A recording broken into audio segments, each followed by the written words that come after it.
سابق CIA تجزیہ کار Larry Johnson نے ٹرمپ کے پروجیکٹ فریڈم کو جنگ دوبارہ شروع کرنے کا بہانہ قرار دے دیا۔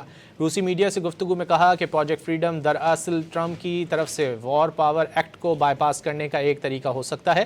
لیری جانسن نے کہا کہ امریکہ ممکنہ طور پر آبنائے ہرمز میں اپنے جہاز بھیجنے کی کوشش کر سکتا ہے، جس کے نتیجے میں وہ نشانہ بن سکتے ہیں اور ڈبوئے بھی جا سکتے ہیں۔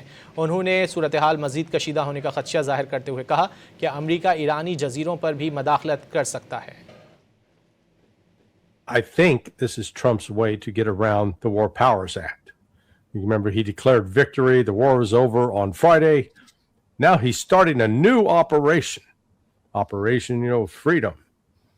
And this is just a pretext to restart the war, because I think there will be there probably will be an attempt to put a U.S. naval vessel into the Strait of Hormuz, and if they do that, it'll get sunk.